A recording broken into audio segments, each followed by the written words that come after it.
Naglabas ng pahayag si House Speaker Faustino Boji III patungkol sa mga mabibigat na salitang binitawan ng isang mambabatas. Ang detalye sa report ni Carms Magluyuan, una sa balita.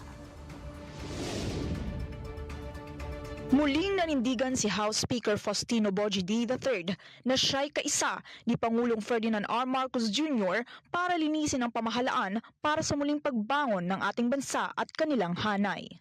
Binigyang diin niya rin ng kanyang paniniwalang hindi makakabuo ng tiwala sa taong bayan kung walang tunay na pananagutan, na walang halong politika, kundi nakatuon sa kapakanan ng bawat Pilipino.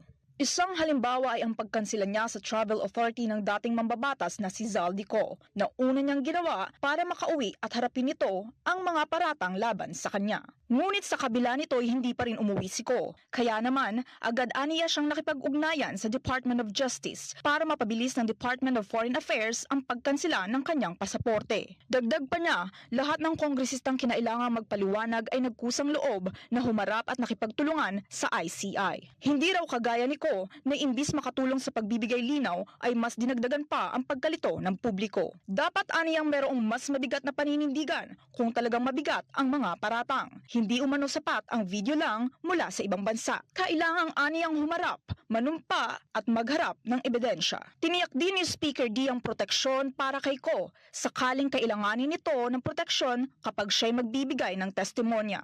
Ipinanawagan din niya ang pag-uwi ni Ko at pagharap sa taong bayan. Samantala, iginiit din niyang nauunawaan niya ang taong bayan at kaisa sila sa panawagan ng katotohanan mula sa kaliwat kanang issue. Nauuna sa mga balitang totoo at laging bago, Carms Magluyuan, alauna sa balita, Congress TV.